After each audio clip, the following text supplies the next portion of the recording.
All right, our final NFL Saturday of the season. The final NFL Saturday until next December, more than likely. Um, hmm and we just have our picks today, so kind of a short episode. Hello to all the Facebook and YouTube viewers. I hope you guys enjoy this. We'll be back tomorrow with our full episode. But in the meantime, let's get to the picks. Let's start with the 4:30 game. The Bengals and the Titans. The Titans are favored by 3.5, and Derrick Henry will be playing. He was just activated today or on Friday.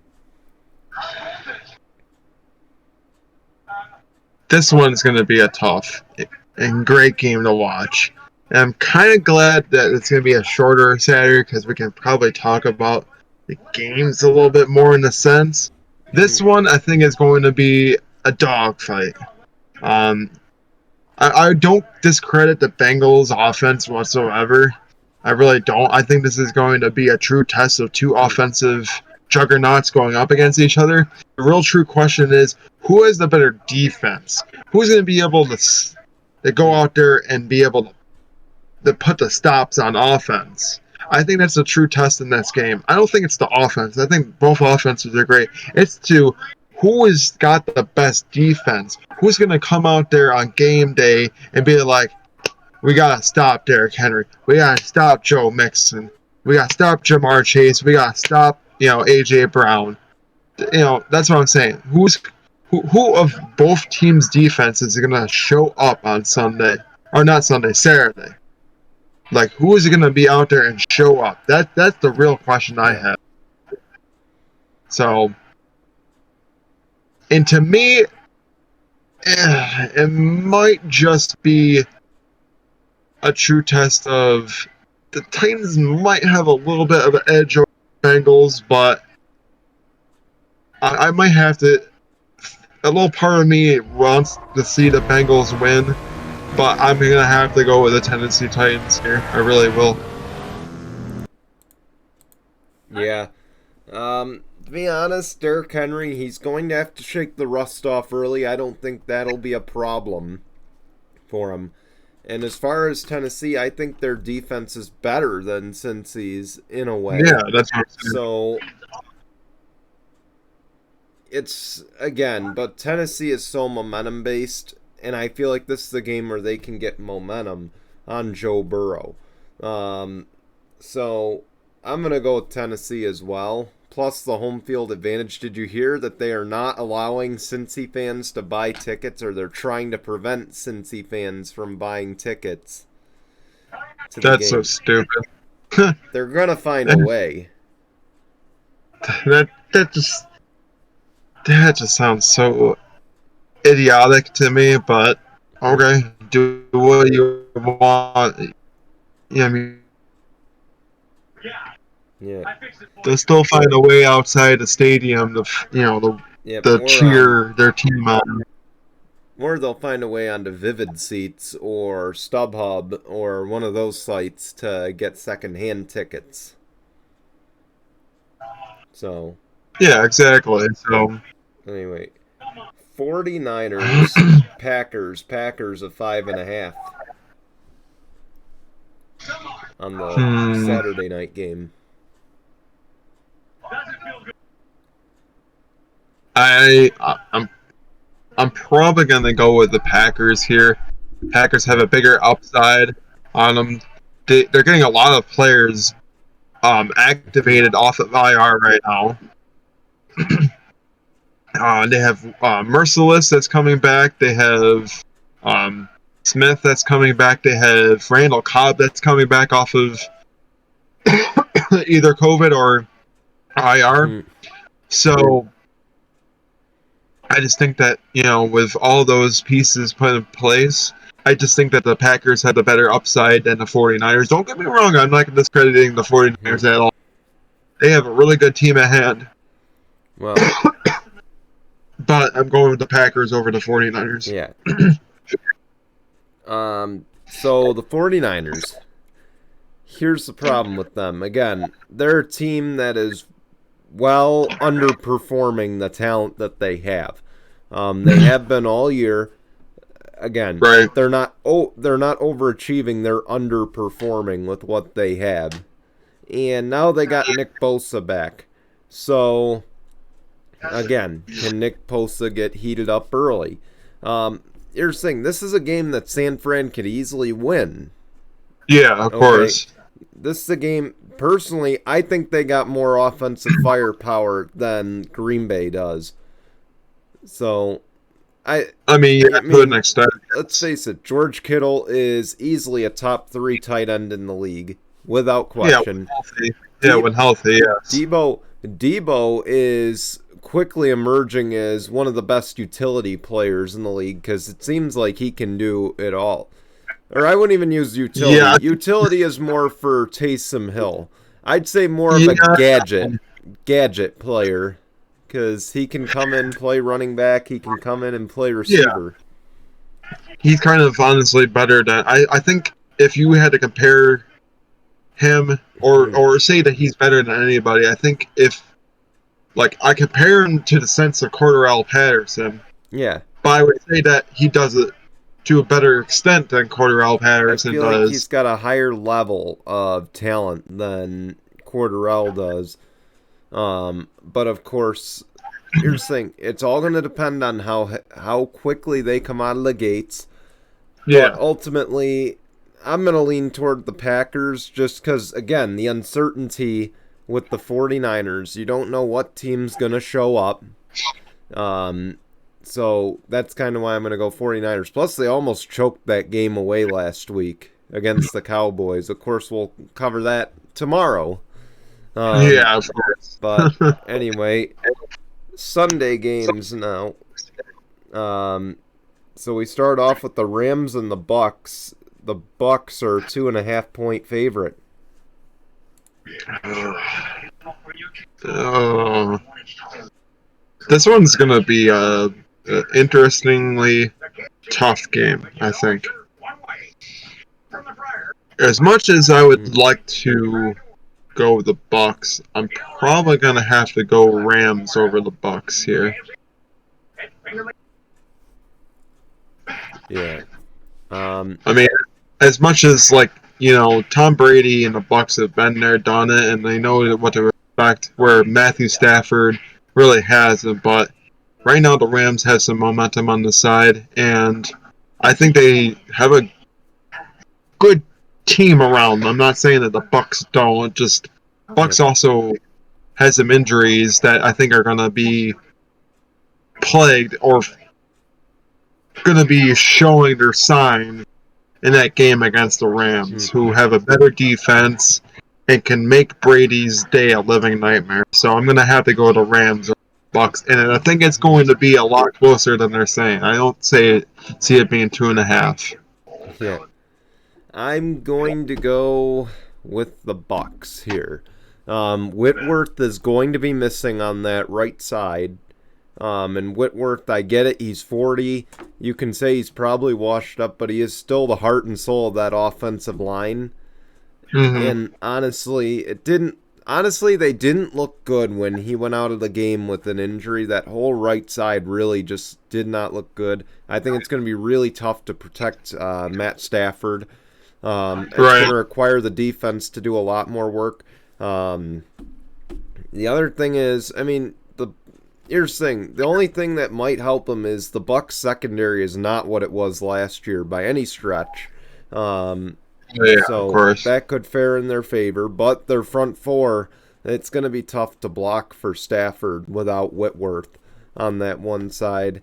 You know, then Aaron Donald, he's going to have to get through a whole wall right there. He's got an entire wall on that Buccaneers offensive line, and you can bet he's going to get double if not triple teamed. And even then, Von Miller's not what he used to be. No, It's not at all. I don't know. I feel like the odds kind of go against the Rams here. I wouldn't be shocked to see him pull it off. I think you're right. It's going to be a close game. But Yeah. at the end of the day, Tom Brady's been here. He's done that.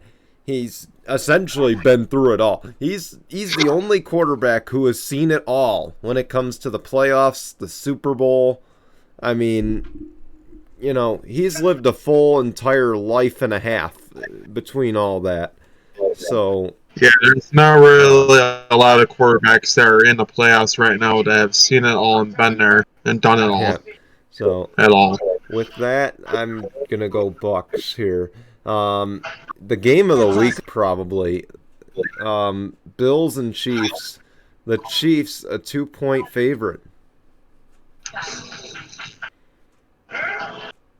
I, I don't like that. I really don't, because I think they're discrediting the Bills way too much, Underdogs. and and Buffalo plays better as an underdog than an overdog sometimes. Um, Hmm. as much as I can probably see it being the Chiefs because of what happened last year and what they did against the Pittsburgh Steelers, but it's also a Pittsburgh Steelers team that just had no heart and soul in that game at all.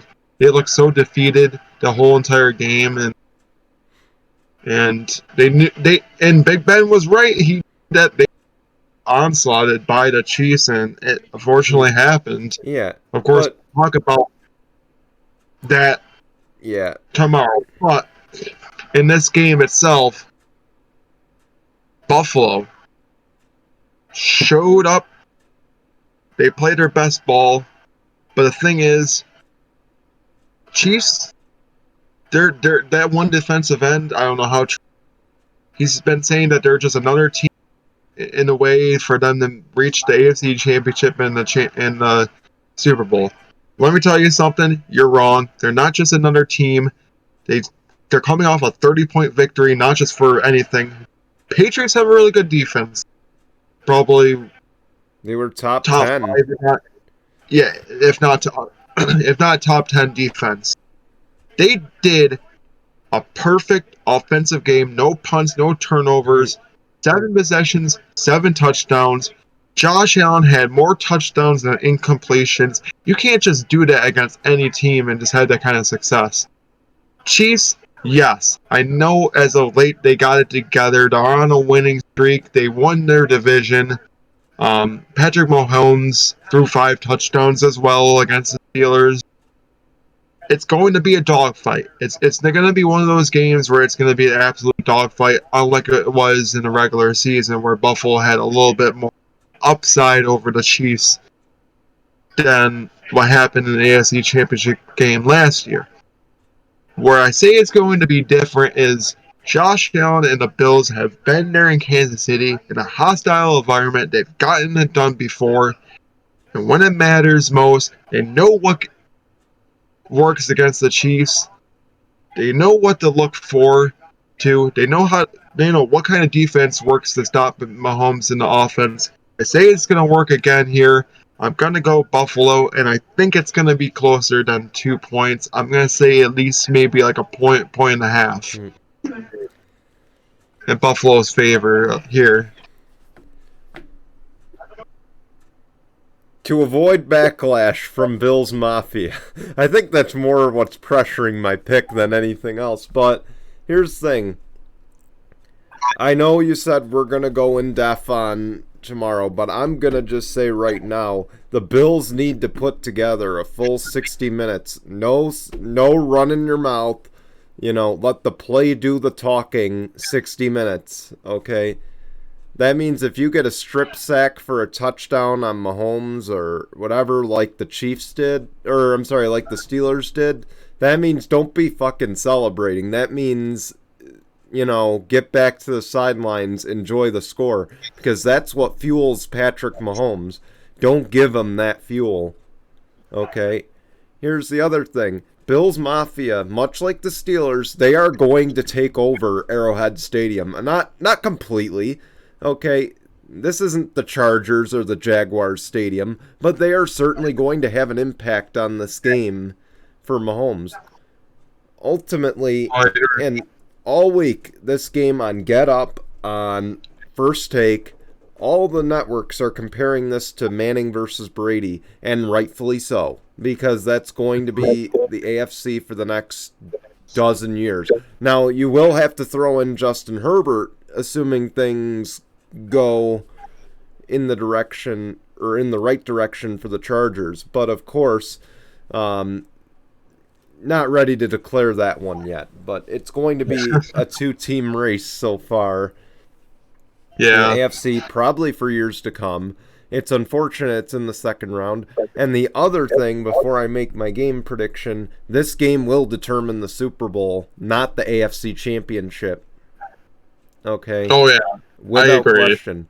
And as much as it pains me, boy, I gotta go Chiefs here. I'm sorry. I feel like Mahomes, the Steelers got up, they got cocky. And you want to know what? And then Mahomes came out and said, I'm shutting you down. Who has the last laugh now? And Yeah. that's the That thing. defense was very defeated too. Like Okay. they just acted like they didn't know how to stop that high-powered offense at Yeah. all. Well, it's not just that. It's, like I said, it's when Josh Allen as well is down and out. It seems like Josh Allen can't handle that. And that's one thing he needs to learn when he's playing the game. Okay?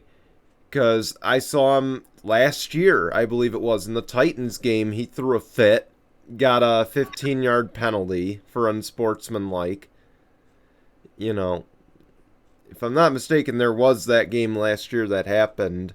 There's other times he's just got But I think this year too is what I saw too is Josh Allen, somebody that will put his body and soul on the line Yeah. to get a win. Because we seen it this year. Like for example, the Buccaneers game, Buffalo Yeah. was probably counted out of that game. They had to come back and fight hard in the second half, where they outscored Tampa Bay that whole entire second half, Yeah. and get into the overtime. Yes, they did lose, but that was the spark. That was the fuel that set the momentum train on their side. Yeah. It was that second half of that Tampa Bay game that sparked the Buffalo Bills. And like, shit, we gotta get things going. But see, that's where he channeled it into something positive. I have not personally witnessed that last year in the big games that mattered. Okay, that's all I'm going to say. I have not witnessed it yet in a game that has truly mattered in Josh Allen. And if I see it in this game, I'm going to believe it for sure. And like I said, they've got to get up early, because if they start trailing, like I said, this game's going to come down to the final 2 minutes, plain and simple. Oh, if they play it exactly like they did last week against the Pats, then there's no question that they can do it again. Yeah. It just, you're right. But no stupid calls from Leslie. In that game against the Pats, I didn't see really any cockiness. Okay. They played their style of football for all 60 minutes. If they can do that again, and they know they're more than capable of doing it, Yeah. you play your style of football. You don't let the Chiefs get in your heads. You don't let them talk. Let them do their chattering. Yeah. You let the play do the talking. Yeah. Play your brand. Then you can go into the AFC Championship game, wait and see who is your opponent, and then go from there. The talking can start as soon as you can get into the Super Bowl. Then that's when you can be like, we got here. We finally got here. It took over 20 plus years to get here, but we're finally here, and then go from there. But until that happens, until you can start talking, you got to focus on the football field. You got to play 60 minutes your way. Well, I get it. Kansas City likes to play at their style of football, but right now it's.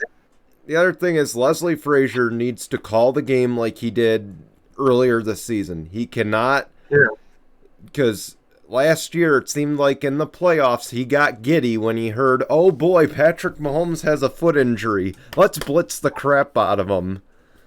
Nope. And then look at what happened in that game. You got throttled in the AFC Championship. Yep. That's where I saw a big difference from Leslie Frazier in the regular game. He played a different style, not blitz a lot. Played 2 cover safeties, or 2 high deep safeties, and with the corners there, and then if Tyreek Hill and Travis Kelce went high, the safeties met them both times, and then you had to throw it underneath. The problem is Mahomes knows teams are gonna do that, so you got to learn how to adapt to the situation. Okay, you can guard Tyreek Hill and Travis Kelce all day, but you got to be willing to be able to cover Pringle and Yeah. McKinnon Hardman. or Hardman. Yeah, exactly. So Yep. And then you also the got to only watch out because difference who knows what's too going. is the only thing that Buffalo doesn't have in their favor that Kansas City might. They don't have Tre'Davious White out there to cover anybody significant. That's the problem out there too. So Yep, that's another reason why I'm also leaning toward the Chiefs here. But again, I just feel like if I had to go 2 minutes, if it's 2 minutes, I feel like the Chiefs are going to have the ball. I feel like it's going to play in their favor. I just don't know. Something rubs me that way about this game. So yeah, that's kind of why. we have to find out what happens. Like I said, it's the perfect storm there. But anyway, thank you all for watching.